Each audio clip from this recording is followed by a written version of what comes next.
A very good morning to one and all. I thank each and every one for taking time and being here today for webinar based on growth and dynamics of vapor bubbles in various regimes of boiling with and without external electric field. I, Chandana, welcome you all on behalf of Engineering Department, Indrashil University. Let's begin the event with introducing the panelists, Dr. J.S. Yadav, Vice Chancellor, Dr. Sanjay Garg, Pro Vice Chancellor, Dr. Amish Vyas, Dean of School of Engineering, Dr. Kedar Patak, Mechanical Engineering Department Head, Dr. Professor Rautre, Computer Sciences Department. Today, we have been joined by a very eminent speaker, Professor Gautam Biswas from Mechanical Engineering Department, IIT Kanpur. He is a former director of the Indian Institute of Technology, Guwahati, and JC Bose National Fellow. Sir has largely contributed in the areas of heat transfer and fluid mechanics. Sir has many awards and publications to his credit. I welcome you, sir, on behalf of Indrashil University. We are very fortunate to have you with us. Now, I would like to introduce Dr. J.S. Yadav. Dr. Yadav has retired as a director from IICT. He is presently associated with Indrashil University as provost, director, and trustee. He is a recipient of India's most prestigious scientific award, Shanti Swarup Bhatnagar Award, and many more national and international awards for his valuable contribution in the scientific world. He has guided more than 250 PhD scholars. You don't need me to introduce me, okay? Doctor knows, my all faculty knows. Why wasting time? Go for next one. Okay, sir. Then I would request you to for the opening remarks. Thank you, Ms. Chandana, and also I like all my colleagues from IU and also the people who are attending this seminar, because it is on Twitter and all those things. So I'm sure large number of people are attending this webinar. And I like to thank first to Dr. Gautam Biswas. We know long time back, we were a co-director of one CSIR lab, CMCRI, he said, and I was in IICT director. Then we are involved with ACSIR, so we know each other, board of governors, and so we know each other for several years. And that's why, and then he was a director of IIT Guwahati. And that is the time our chairman, Dr. Rajiv Modi, was also the chairman of board of governors. So that's how the things got introduced with our university and Guwahati. Later on, of course, Sita Raman became director. So we continue with the relations, what Professor Gautam Biswas started then, and we continue that. So he has been very well wishes of us. That's what one of the reason I requested you people to contact him, and I'm glad that he readily agreed. Normally he's a very busy person, but he readily agreed because of our relation with him for several years. So thank you, Dr. Biswas, that you kindly agreed for this. And now I'd like to go ahead. So I will be there attending your whole seminar. Only thing, I'll switch off my video and so that more clarity will come. Okay, go ahead. Thank you, sir. Yeah, this is to inform all the participants who are in the seminar hall. At the end of the session, there would be a Q&A which would be conducted. So please put forward your questions. You can inform to the faculty over there, so they would be letting me know the questions. Thank you. Now I request Dr. Amish Vyas, Dean of School of Engineering, to introduce the key speaker. Yes, Dr. Vyas. Yeah, thank you, Chandna, and welcome Dr. Gautam Biswas. And thank you very much for accepting our invitation. Initially, I was in communication with you, but later on I put Siddheswar Rotre on the job. He did well. So I would like to introduce Dr. Gautam Biswas. Now he is presently a professor of mechanical engineering at IIT Kanpur, and he has completed his BE from IIEST, that is the erstwhile BE college under Calcutta University in 1979, and completed PhD from the IIT Kharagpur in 85. Earlier, he has been the director of IIT Guwahati, during 2013 to 2019, and before that he was director of the CSIR, Central Mechanical Engineering Research Institute at Durgapur during 2009 to 13. He was also the director of Academy of Scientific and Innovative Research, ACSIR, New Delhi during 2010 to 13. And as a faculty member of IIT Kanpur, he has served the institute in various capacities, including the Dean of Academic Affairs, which is a very responsible position. Professor Biswas is the author of more than 150 scientific publications and guided more than 23 PhD theses. The number is continued. And he has been the guest professor at the LSTM University of Nuremberg, Germany during 2001 to 2002. I would proudly say that in 2017, he got the honorary doctorate conferred by National Institute of Technology, Agartala, and in 2018, honorary doctorate confirmed by the Aristotle University of Thessaloniki, Greece. Just to add few fellowship, like he is a fellow of the INSA New Delhi, IAS Bangalore, NASI Allahabad, INAE, that is Indian National Academy of Engineering. He is also a fellow of the Institution of Engineers, honorary fellow of IICH in 2015. He is a fellow of the World Innovation Foundation, also of the American Society for Mechanical Engineers, which is a very prestigious fellowship of ASME. He is also as a fellow of an Alexander von Humboldt Fellow of at the Ruhr University, Bochum in Germany, that is 1987-88, July to December 92, and May to June 97. He is also a JSPS Invitation Fellow at the Yokohama National University, Japan in the year 94. In the year 2011, he was awarded the esteemed J.C. Bose National Fellowship by the Department of Science and Technology, Government of India. He was the occupant of the position of GD and VM Mehta Endowed Chair Professor of Mechanical Engineering at the IIT Kanpur. Professor Biswas was awarded an honorary doctorate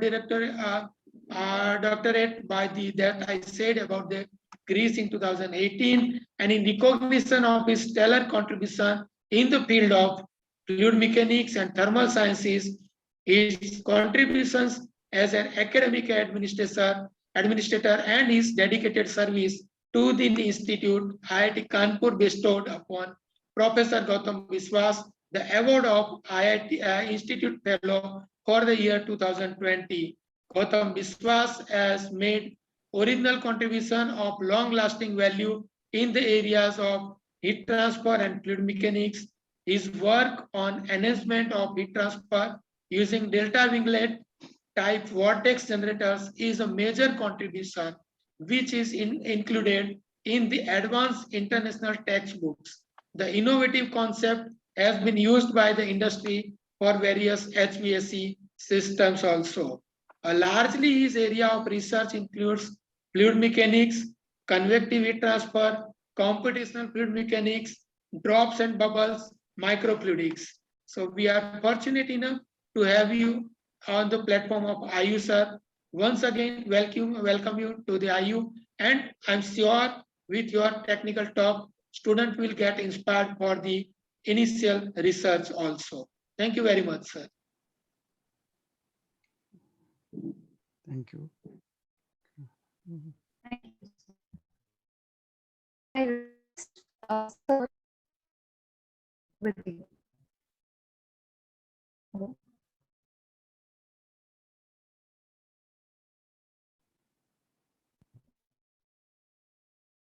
Now, request to start the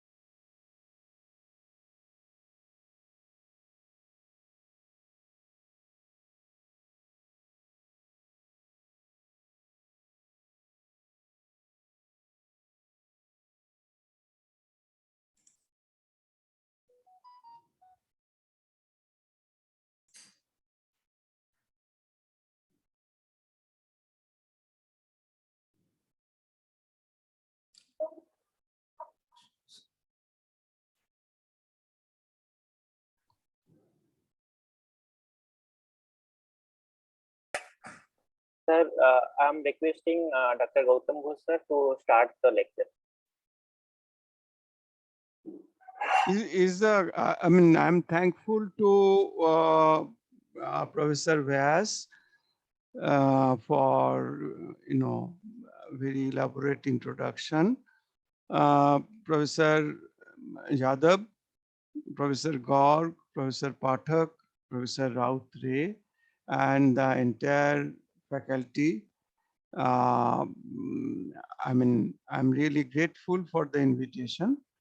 But I'm in little doubt before I start whether I'm audible and visible, because from this side I was not able to listen what Madam Chandana was saying. Professor Rautre, can you respond, little? Sir, you are fully audible, and there was Again, no sound. From my side. Sir, you are audible, sir. Okay, so I hope this continues. So I will then cut off my video because probably there is little problem with bandwidth. I will start my lecture, and as I said, I heartily welcome all the viewers, and specifically I am thankful to Professor Jadhav, Professor Vyas, Professor Gaur, Professor Pathak, Professor Rautre, Madam Chandana, all the faculty colleagues and the students who have taken out their time on a Saturday morning and come for the lecture. So I will start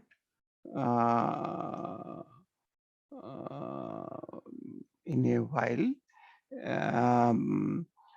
Professor Rautre, I will request you to Yes, sir. just to give me a feedback, maybe in WhatsApp, whether Yes, sir. sound is coming okay, because sound has some problems. So, or you can just, Sir, it's coming. no, after I start the lecture. Okay, sir. I will give the feedback. I will follow you, what you said. Share the sound. Yes, sir. So is it visible now, everything? yes, sir. Okay. So I'm starting. I will not stop. Professor Rautre, just tell me if the sound is going. Okay, sir. I will message you on WhatsApp. Okay, thank you. Good morning, everybody. My warm greetings to all the viewers. The topic of my lecture is growth and dynamics of vapor bubbles in various regimes of boiling with and without external electric field. Now, boiling paradigm can be clubbed into three different groups. One is nucleate boiling, another is film boiling, and in between transition boiling. Heat transfer occurs due to superheated liquid, microconvection currents, and microlayer evaporation in the case of nucleate boiling. This is basically below critical heat flux regime.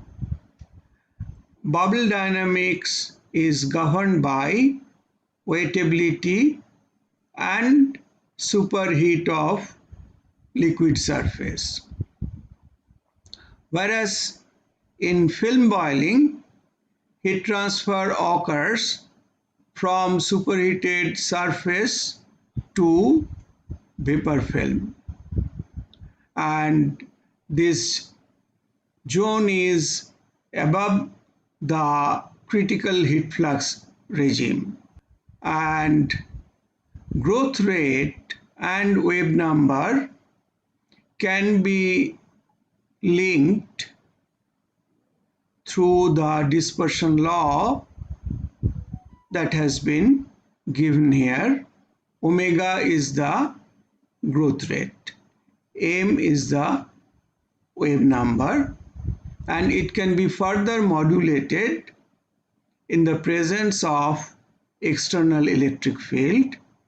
E1 is the electric field, or E is the electric field, and in presence of electric field, the growth rate can be further modulated. The Joubert's dispersion law was modified by Johnson. Now, buoyancy-driven instability is the root cause of film boiling. Film boiling is a periodic phenomenon. Bubbles are released periodically from the nodes and antinodes. Vapor bubbles are placed on a square grid with a spacing equal to Taylor's most dangerous wavelength, and this is basically distance between two adjacent nodes or between two adjacent antinodes.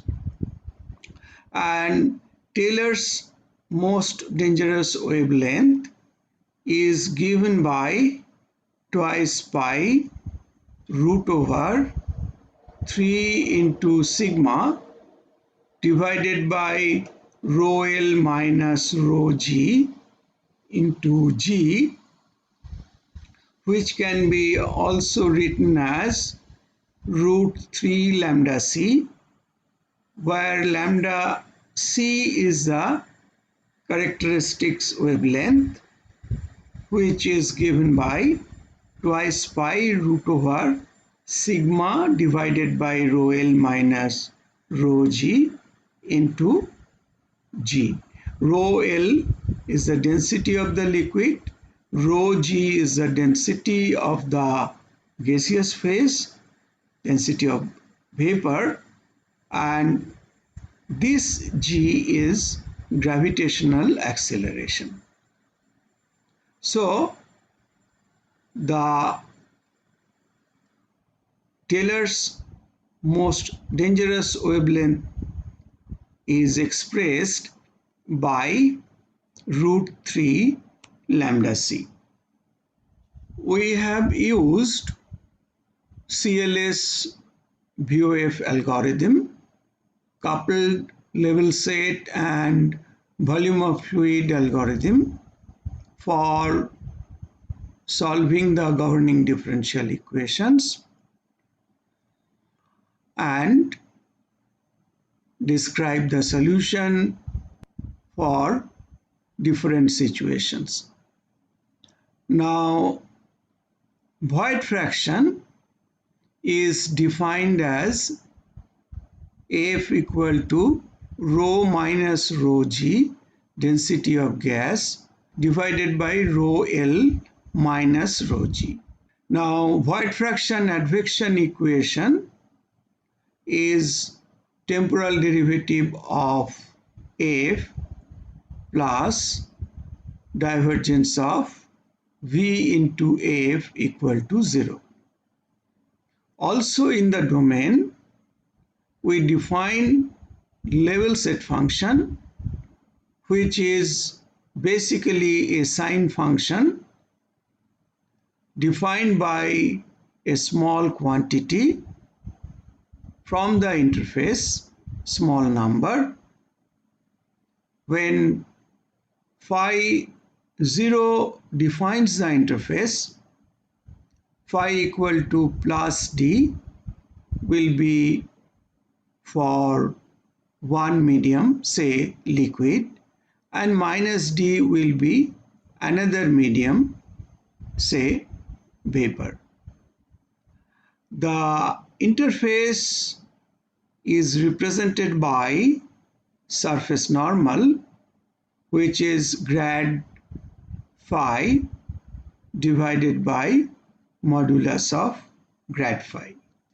Now, Young's method, which is also known as piecewise linear interface construction method, that is primarily used to calculate the surface normal at the interface for the cells that have interface.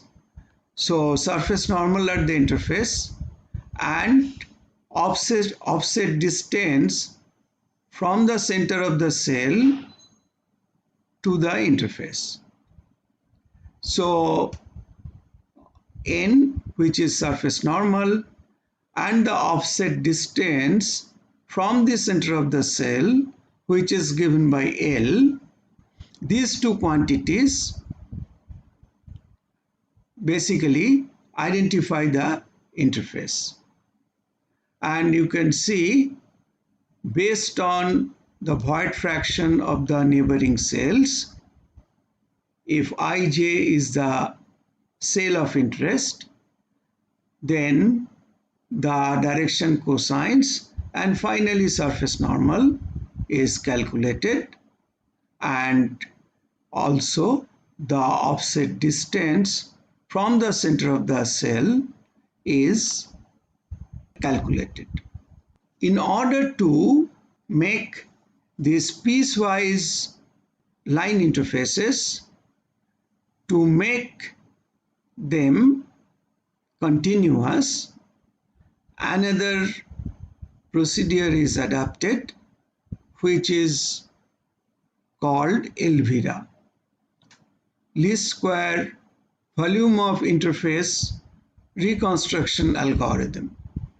Here, the estimated void fraction and actual void fraction is optimized when we are focused at one cell, 3 by 3 neighbors in 2D and 3 by 3 by 3 neighbors in 3D, and try to minimize this difference, which can be graphically represented as we have shown here, when this particular cell is the cell of interest and this dotted line is the basically interface between liquid and vapor, and when we calculate cell to cell, this quantity, this G function,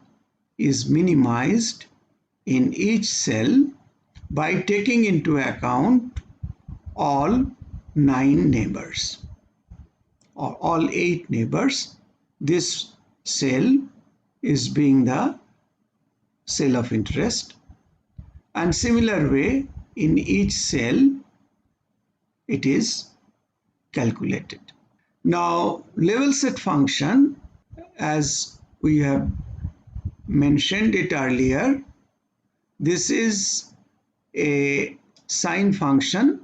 Its value is minus delta in the gaseous region, 0 at the interface, plus delta in liquid region, where delta is the shortest distance at a point R from the interface. Now, surface normal N and curvature kappa are recalculated from this mapped level set function, which is given by grad of phi divided by modulus of grad phi, and curvature value is minus divergence of n. Now, instead of minus delta, we substitute everywhere 0. Instead of plus delta, small quantity, we substitute everywhere 1, and this smoothness between 0 and 1 is established by Heaviside function given here by this expression. Then we use basically Void fraction based density and void fraction based viscosity, and at the interface the surface tension force gets activated, and this is the way to calculate the surface tension force. Now continuity equation in all liquid cells and all vapor cells are given by its usual form, divergence of velocity vector equal to 0. But for the two-phase cells, we take into account energy transfer and mass transfer. Basically, the energy that comes to the interface cell converts a part of liquid into vapor depending on the latent heat, and that is how the vapor mass is accounted for, and we use this modified continuity equation for the cells containing interface. That means for all two-phase cells. At the interface, we feel the presence of surface tension force. Surface tension force can have basically tangential component and also the normal component. Now, in absence of surface tension gradient, which is basically dependent on temperature gradient, here we encounter phase change phenomena. So interface is not a function of temperature.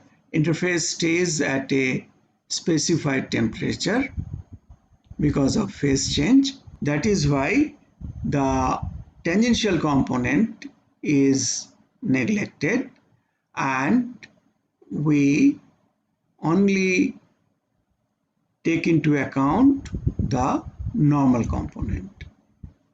So we can write the modified momentum equation as we have already mentioned, that here density is void fraction based density. Also viscosity is void fraction based viscosity.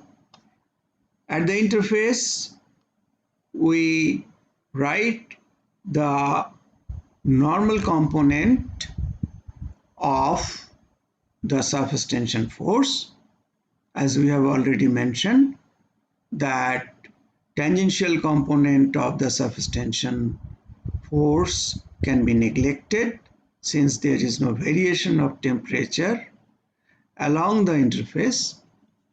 So the surface tension force, normal component of it, the normal force, is taken into account at the interface. It's also modulated by basically the delta Dirac function, which is only its presence is felt at the interface, and we also have additional volumetric electrical force term when we apply external electric field.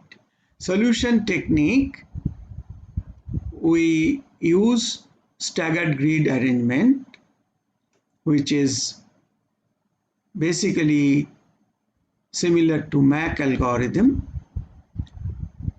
Grid spacing is uniform. Finite difference discretization scheme has been used. Second order accuracy is maintained throughout. Convective terms are discretized by essentially non-oscillatory scheme of Professor Stanley Osher. Convective terms are discretized by quick scheme of Leonard. Strong coupling between continuity and energy equation. We have already seen that form. Pressure equation is solved by an iterative method based on algebraic multigrid solver, HyPre. Then we test our algorithm for Stephan problem, and the velocity of this vapor front and the depth of this vapor zone as a function of time are validated through the comparison with the analytical solution, and we find the results satisfactory. Then we apply the algorithm for different interesting problems. The first simulation that is shown here is basically over a given space, identifying the basically regions of the bubble formation or the bubble formation sites. For Jacob number of 2.54, that means delta T, which is the indication of degree of superheat, we can see over this zone 6 bubbles, and the sites are separated by wavelength lambda, and this wavelength lambda is basically, we can clearly see, or if we calculate, we find out that these are √2 lambda c. Now, when we increase Jacob number, degree of superheat is increased from 2K to 6K.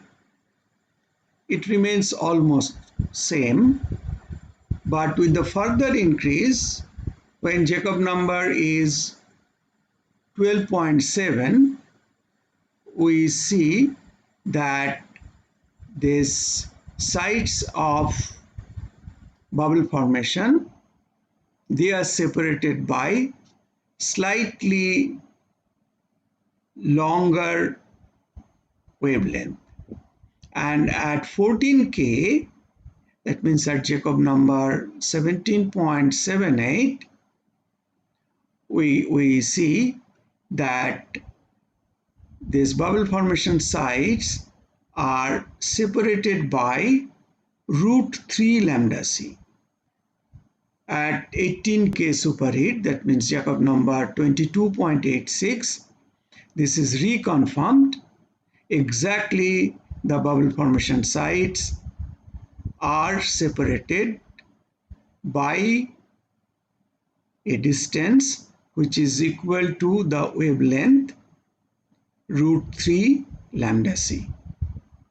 With the further increase of superheat, we can see here the bubble formation sites remain same, but instead of vapor bubbles, we observe the vapor columns shooting out from the sides. So these are basically indicative of formation of vapor columns. And this entire study indicates a transition from Rayleigh-Taylor instability, where the bubble formation sites are separated by √2 lambda c. That means the wavelengths are √2 lambda c, to Taylor-Helmholtz instability, where the bubble formation sites are separated by a wavelength which is √3 lambda c. So computationally, we come to the conclusion and we confirm transition from Rayleigh-Taylor instability to Taylor-Helmholtz instability. Here we reproduce some other results which are historically very important. These are the experimental results of Riemann and Grigul, where we can see the bubble formation sites, then alternate bubble formation sites become sites for vapor columns, and with the further increase in superheat, all the sites become the sites for vapor column formation. So here we can see this is alternate sites become the vapor column formation site, because if this is node and we can see vapor column formation, but at the anti-node we can see the presence of bubbles similar to this. With the further increase in superheat, we can see it's not the vapor formation sites are not alternate sites. All the locations, all the bubble formation sites become the sites for vapor column formation. Vapor column formation at the nodes and antinodes. Now this is typical evolution cycle. We can see the detachment of bubble at the node and alternately at the antinodes.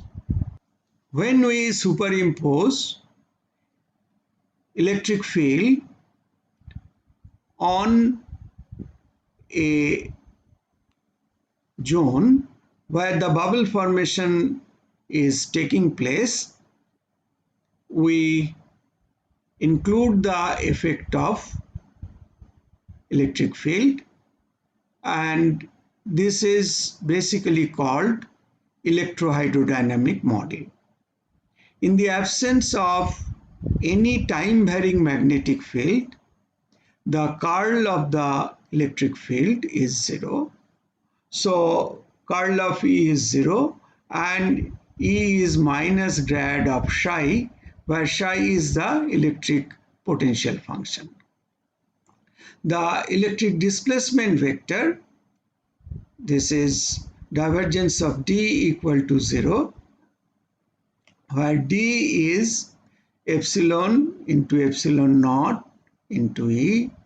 Epsilon naught is the absolute permittivity, and the electric field results in the electric body force, and this is a measure of electric body force, which is basically summation of Coulombic force due to free charge, then force due to gradient of electric permittivity plus dielectrophoretic and electrostrictive forces. So when we use pure dielectrics, basically in leaky dielectric, it remains little complex. Coulombic forces are included, but for pure dielectric, this volumetric charges are neglected, and for the body force term, we can write basically the divergence of Maxwell's stress tensor, which is given by epsilon into epsilon naught minus half square I. So we consider our fluid to be dielectric, and we apply electric forces and see its effect on bubble dynamics. Next, we will consider effect of external electric field on saturated film boiling. Now, if we recall the variation of superheat and its effect on bubble formation, we can recapitulate that for 2K superheat, we had 6 bubbles, 1, 2, 3, 4, 5, half and half, and the bubble formation sites are separated by root 2 lambda c. 5K superheat is also under Rayleigh-Taylor instability, and here also the bubble formation sites are separated by root 2 lambda c, whereas for 18K we can see that no longer it is dictated by Rayleigh-Taylor instability. Now it is guided by Taylor-Helmholtz instability, and the bubble formation sites are separated by root 3 lambda c. At a superheat of 22K, the distance between bubble formation sites remain same, but instead of vapor bubbles, vapor columns are formed. So this transition to Rayleigh-Taylor to Taylor-Helmholtz instability we have seen. Here we can specifically see that at lower superheat we can see discrete bubbles, smaller temporal frequency. This is the temporal variation, and as we can observe from here that this time period is for 2K, this time period is for 5K, this time period is for 18K.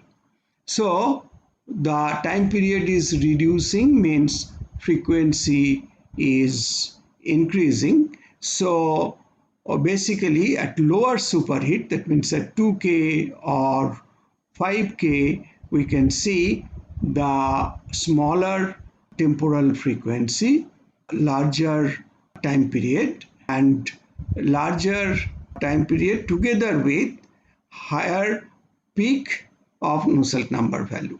And for higher superheat, obviously higher temporal frequency, and at 22K vapor column are formed. Now for a given superheat, if we superimpose the external electric field, then we can see the effect of it. Here it is, to start with, there is no electric field. Then electric field values are increased 1 into 10 power 4 volts per meter, 5 into 10 power 4 volts per meter, 1 into 10 power 5 volts per meter, and finally 2 into 10 power 5 volts per meter. So number of bubble formation sites increase with increasing electric field. Bubble release becomes aperiodic. In time, we can see with the higher values of electric field from periodic variation, it becomes aperiodic variation, and spatial periodicity is still maintained even at higher electric field, and whatever superheat, here it is relatively lower superheat, we can see the periodicity is maintained. Now, what we explained in the previous slide is animated here. So 5K superheat without electric field, 5K superheat with 1 into 10 power 5 volt per meter electric field, and 2 into 10 power 5 volt per meter electric field. Specifically here on this domain, we can see that at 40K superheat, without electric field, we can observe 3 bubbles, and with the application of 2 into 10 power 5 volt per meter electric field, we can see formation of 12 bubbles. Here we vary the electric field, we can see 0, then 1 into 10 power 5, 5 into 10 power 4, 3 different electric fields have been used. Maximum height of a bubble remains invariant with different values of applied electric field. Whereas radius of the bubble, we can see bubble radius decreases with increase in electric field intensity. Change in bubble profile is due to the combined influence of Maxwell stresses and the capillary forces. Now we can summarize. This is electrical influence number. This is T, delta T. So superheat, this is 2K superheat, 5K superheat, 10K, 15K, 18K. For every superheat, the electric field was varied. So electric influence number, that also varies. And for that, we get the value of enhanced heat flux with respect to heat flux at 0 electric field, and these are Johnson's expressions. These are our calculations, and here without electric field, of course, the experimental values of Berenson and the numerical values of Son and Dheer are compared with our Nusselt number values. These are our Nusselt number values without electric field and with electric field variation, without electric field and with electric field variation. Those are compared with Son and Dheer's results that are for without electric field, and of course Berenson's basic experiments. And as I said, this is the enhancement of heat transfer as compared to the heat transfer for without electric field or 0 electric field intensity. Our calculations and Johnson's calculated values. Now we will look at reduced gravity in saturated film boiling. Reduced gravity, basically this increases length and time scale. We can see if gravity reduces, this is the length scale expression, characteristics length, root over sigma divided by rho L minus rho V. Rho V is the vapor density. We have used earlier rho G or rho V, they are same, into G, gravitational acceleration. With the reduced gravity, we can see that this is for G by G normal, that means normal gravity 1, the bubbles. Here For the reduced gravity, G by G normal 0.01, we can see much bigger size of the bubbles. And then if electric field is superimposed on it, we get back the normal gravity situation, or we even smaller bubbles can be obtained by applying 10 kilovolt electric field. These are results of Marco and Grassi, and here we can see basically comparison of interface profile, that means the bubble profile for normal gravity. These are given by red colored bubbles under normal gravity. You can see 1, 2, 3, half and half, 4 bubbles. Then at 0.37 gravity, we can see these green bubbles, and then 0.16 gravity, and we can see this blue colored bubbles. As we have already mentioned, that we are trying to mimic Mars gravity and the gravity of Moon, which is close to 0.1 of Earth's gravity. We have used a typical value 0.16. And we can see this is the temporal and spatial variation. Spatial variation we have mentioned, and time period for under normal gravity is 0.325 seconds, and for 0.37 gravity it is 0.95 seconds, and for 0.16 gravity, which is indicated by blue colored bigger bubbles, and time period is 1.95 seconds. So larger time period means a frequency is bubble formation is less. And the similar studies were repeated. These studies are for R134A with superheat of 20 K, and here water with superheat of 5 K. These are again repeated, and as usual the red colored bubbles under normal gravity and green colored bubbles are under 0.37 normal gravity, and the blue colored bubbles are at 0.16 normal gravity. And we can see the temporal variation also. Here it is 0.725 second at normal gravity, 0.37 normal gravity it is 1.8 second, and for 0.16 normal gravity it is 4.45 second. Now we can see here the number of bubbles formed at the same time interval are 5 compared to reduced gravity. This is 0.1 gravity, the bubble formation is taking place, and this is the maximum height reached by the bubble, very big bubble, and within this time interval already 5 bubbles have formed during this interval of time. So variation of apex height of bubble with time at normal and reduced gravity conditions for water at 5K superheat.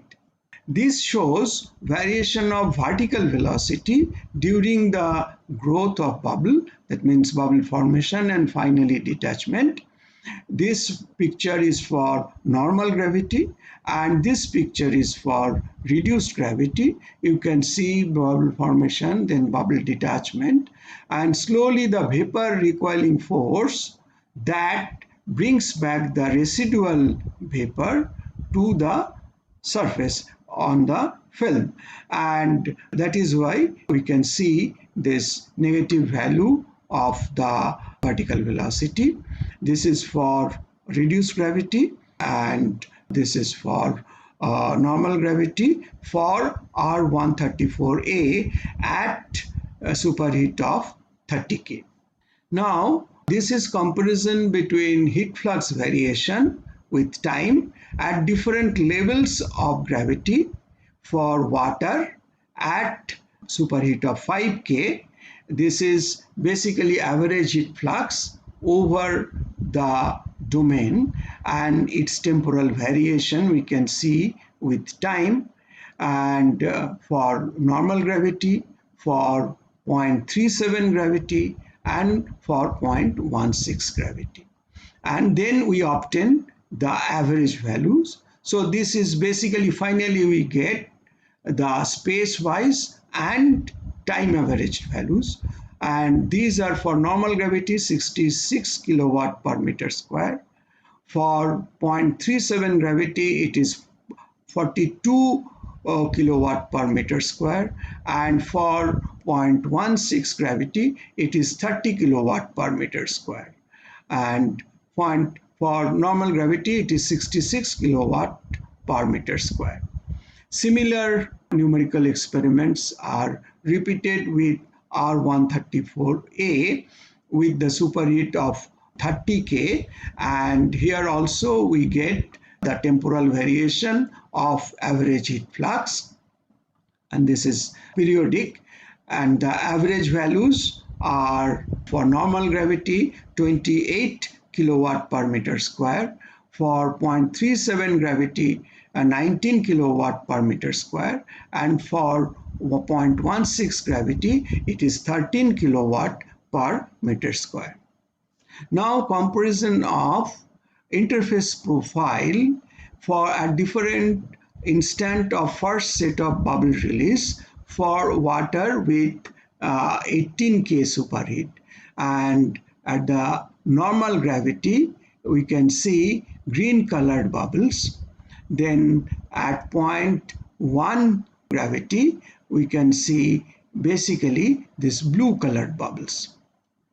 And when we superimpose electric field on reduced gravity, we get back this situation of bubble formation indicated by red colored bubbles.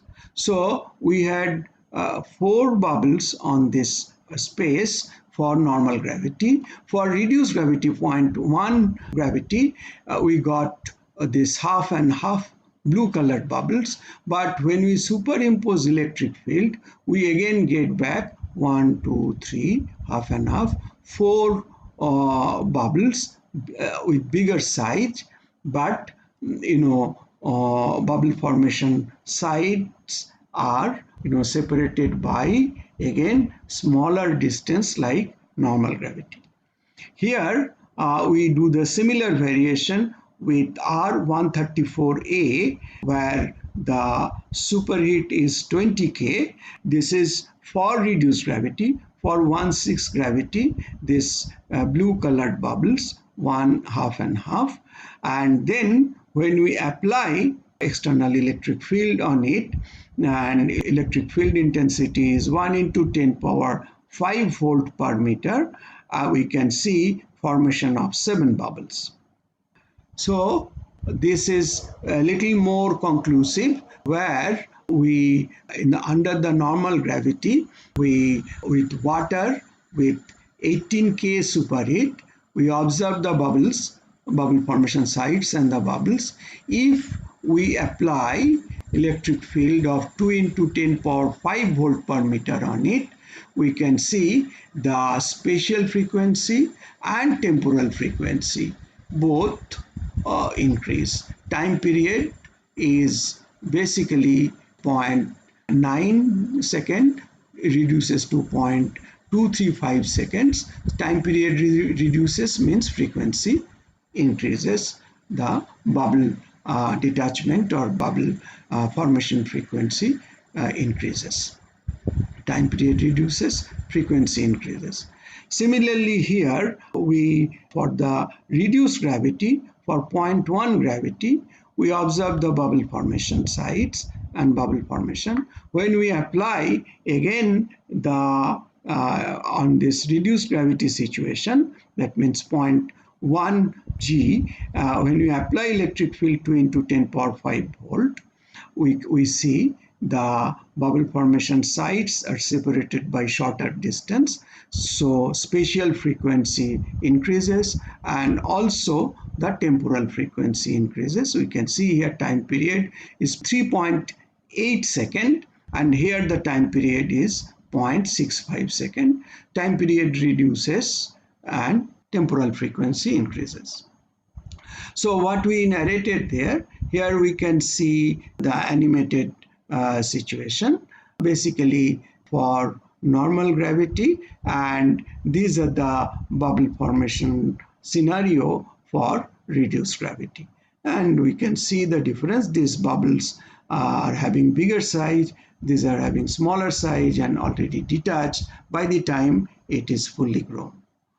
And then on normal gravity, we apply electric field of 2 into 10 power 5 volt, and on reduced gravity, we apply electric field 2 into 10 power 5 volt per meter. And again, we can see the bubble formation and the distribution of bubble formation sites and the bubble formation. Now, here we see the heat transfer characteristics for water at 5K superheat for different values of applied electric field at the gravity level 1. This is gravity level 1, this is gravity level 0.37, and this is gravity level 0.16. And these are the variation of electric fields. Basically without electric field 5 into 10 power 5 volt per meter, and then 8 into 10 power 5 volt per meter. Here also same variation of electric field, and here also with 0.16 gravity, similar variation of electric field.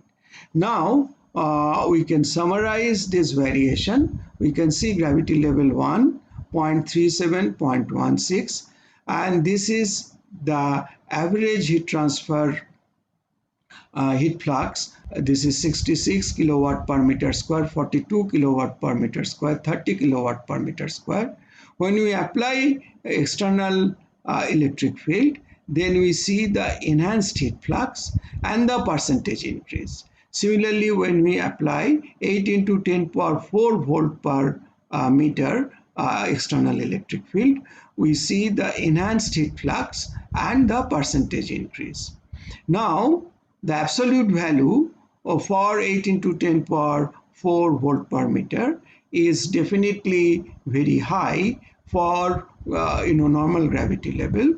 But if we look at the percentage increase, then we will find at the reduced gravity level with the electric field intensity of 8 into 10 power 4 volt per meter, the percentage increase is 66.67%.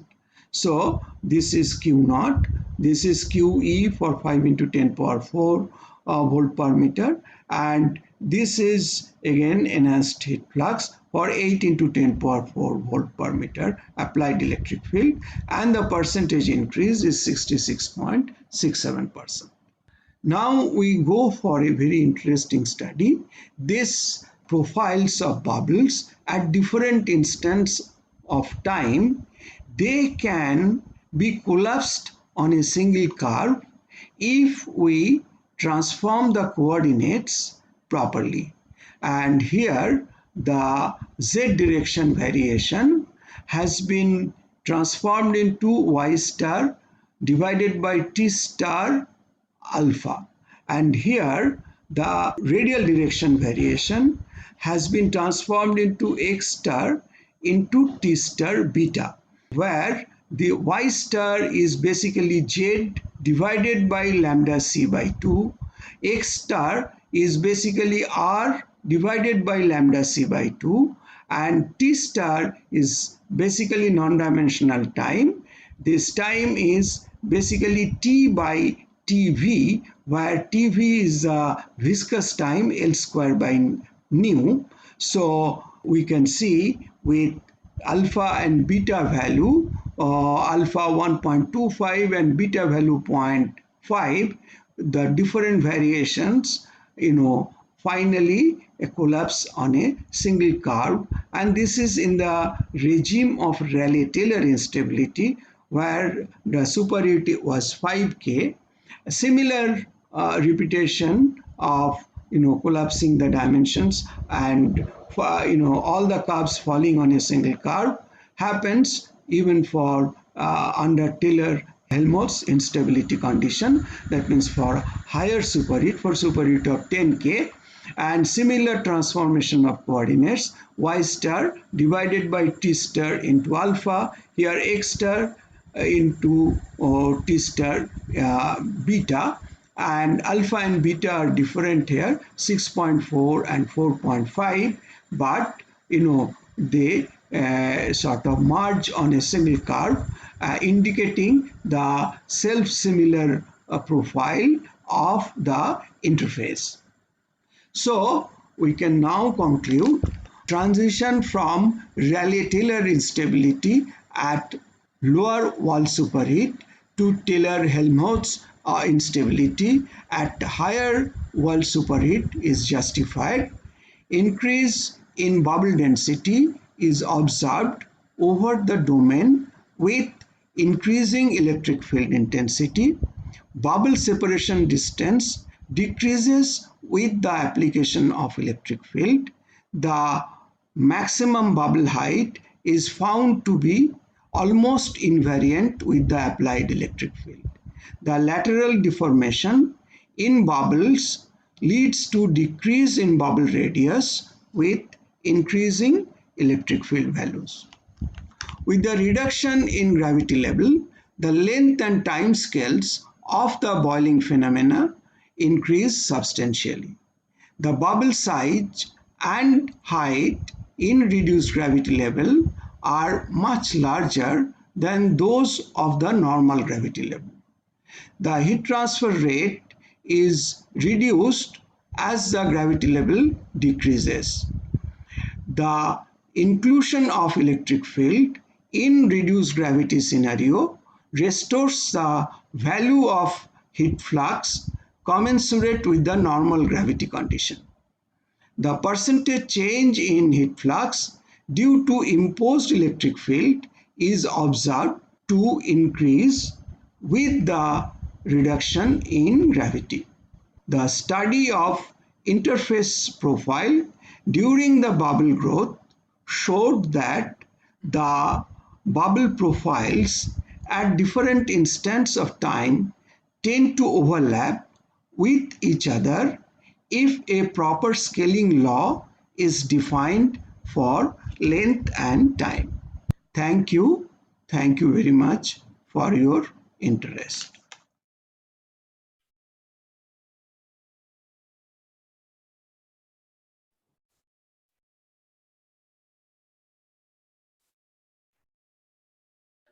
Am I audible, sir?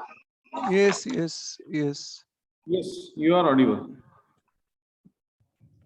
Thank you so Hello? much, sir. Our students got, yes. Am I audible? Yeah. Am I audible? Okay. Yeah, you are audible, and sorry, the panel in, okay.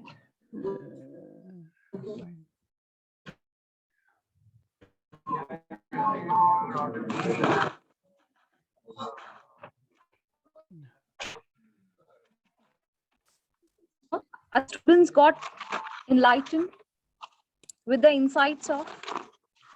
Hello. Our students got enlightened with the insights of electrodynamic model.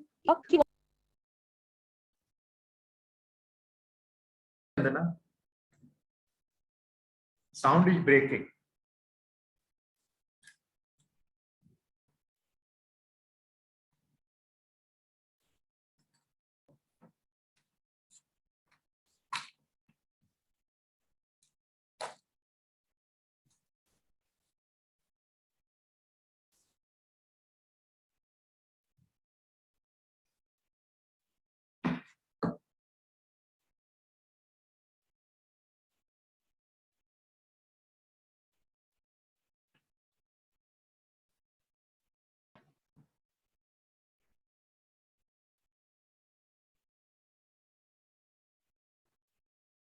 Am I audible, sir?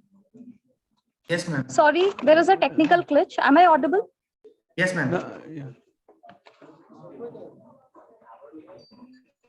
Am I audible?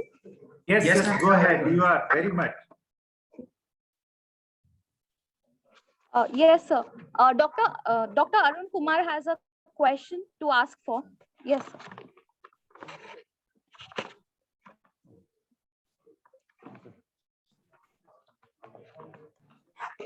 Am I audible, sir? Please. Yeah. Yes, sir. My question is, can I use vapor as an insulator for research purposes? What vapor?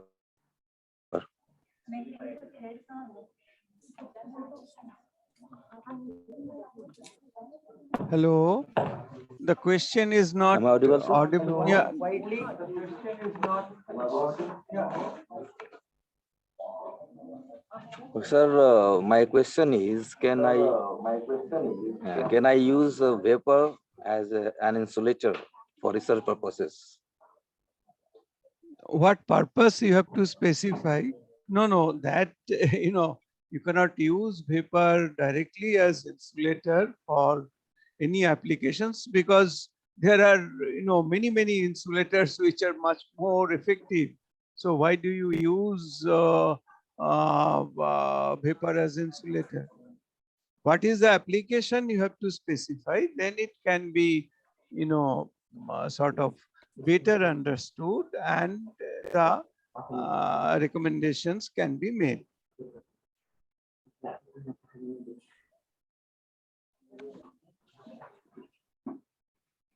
Okay, thank you, sir. Where are you applying? So much.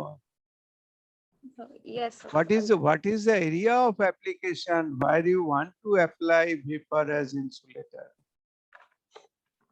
Actually, sir, if we heat the water in at higher temperatures like 300, 400 degrees Celsius, and the vapor is covered, that is, any object is covered with the vapor, and that time the vapor is acts like an insulator. My question is, can we use this vapor as an insulator to protect the heat losses? No, but see, vapor acts as insulator when, you are, doing something in boiling, and a surface is covered by the vapor film. Leidenfrost point is reached, then from the vapor film, the bubble starts forming, and also radiative heat transfer comes Yeah. into play. But that is the eventuality. But why do you use vapor as insulator elsewhere? Do you have any such context? Concept that is at a high temperature insulator. Just if I want to use No, at high where? temperature. Whatever may be the high temperature, see, if you have other insulators, why do you use vapor? Vapor, you have to, produce vapor.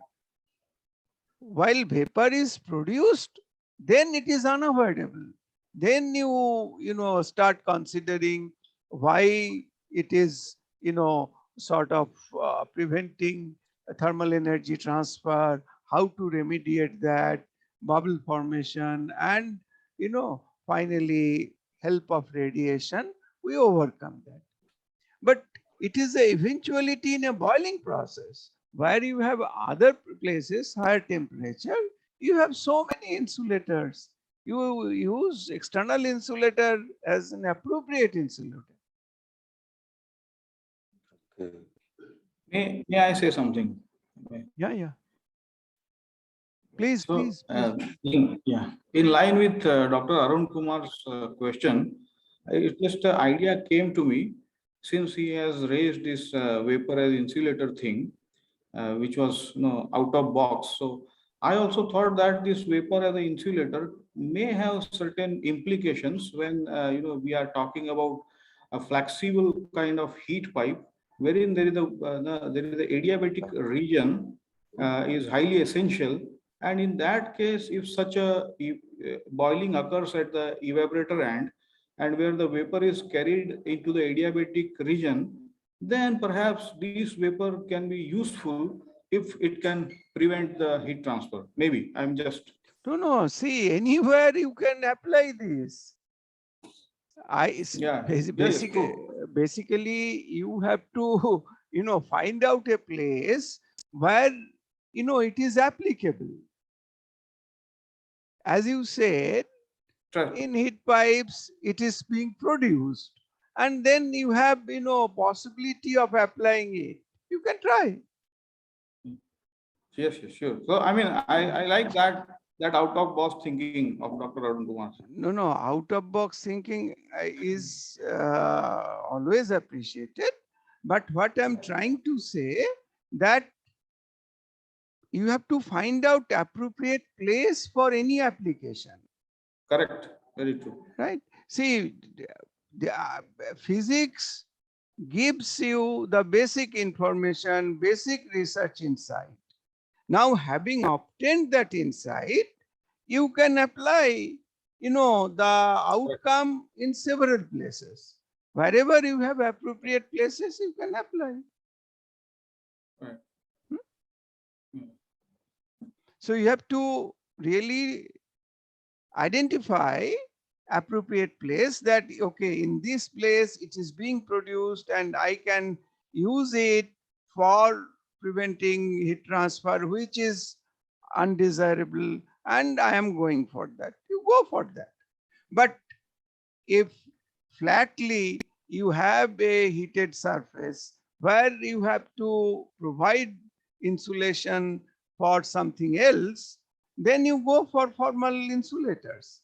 So whatever is the area, in that context, if out of your physical study any fundamental comes which can help you in building something, it is always welcome. Yeah.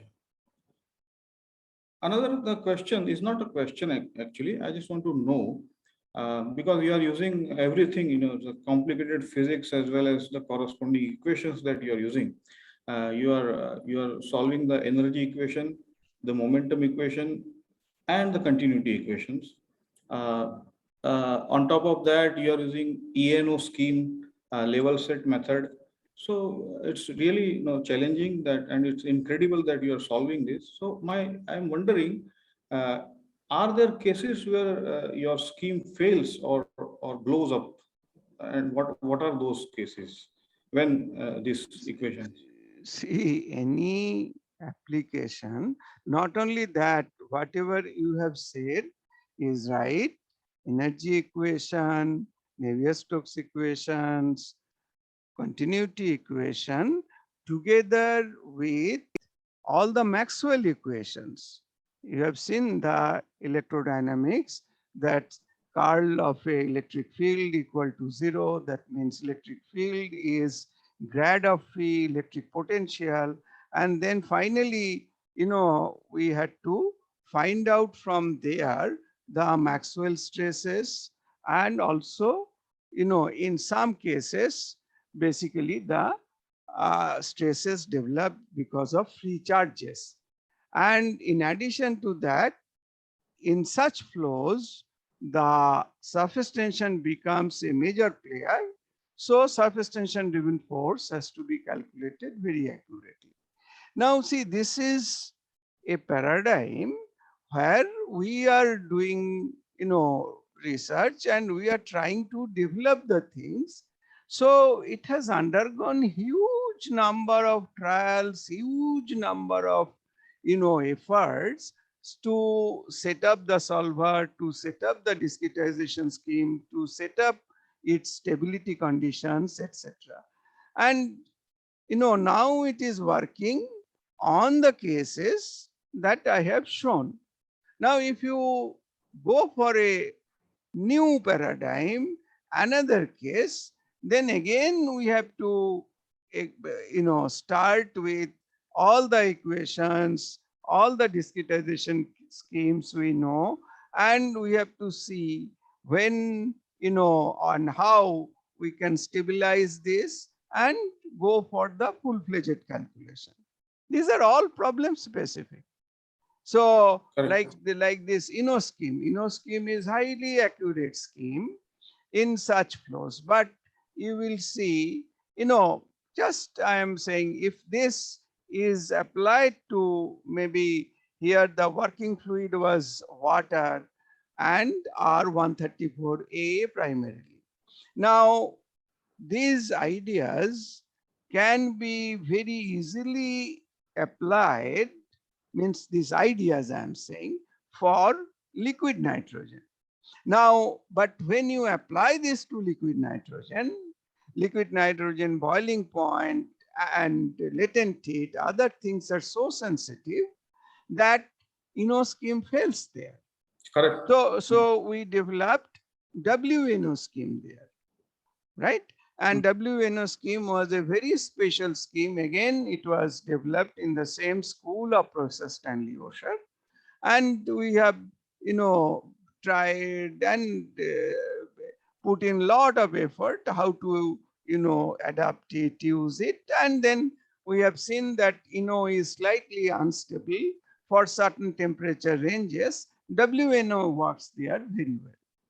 So like that, from problem to problem, from situation to situation, when you model, you have to try with all the options, and certain things also, maybe you have to learn new, which is like, entire paradigm of electrodynamics. A mechanical engineer is not, initially trained in electrodynamics, but these are to be adapted, these are to be learned and then applied.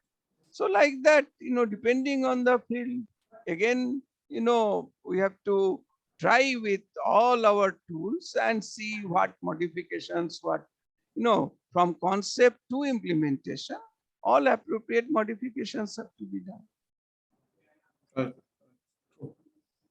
Thank you so much. Yeah. Thank you so much, sir. I would agree to your say that, we need to adapt to the new things. And also, I believe that Dr. Arun Kumar got his query clarified. And I believe that your talk and your discussion was a brainstorming to all the faculty over here. And nothing stopped. I know I apologize for the technical glitch we had, but nothing stopped us from hearing the capitative talk you have given, sir. Thank you so much once again. Now I request Dr. Kedar Patak for the vote of thanks. Good noon to one and all present here. It's my pleasure to extend the vote of thanks to this event and to all the dignitaries present here. I would like to begin by thanking Professor Gautam Vishwas for honoring this event with his inspirational and fabulous lecture today. It was really lucidly delivered talk, because the things were very complicated, but the way he delivered, it was really commanding. And for the student community present today, I would like to brief them. Professor Gautam Vishwas is an eminent personality in this field, and he is also a well-known figure in India. He has co-authored a book in this field with Professor S.K. Shom. So it's really great that we have him today with us. The second thanks of mine goes to respected Professor Yadav, who is instrumental in putting us through the contact with Professor Gautam Vishwas.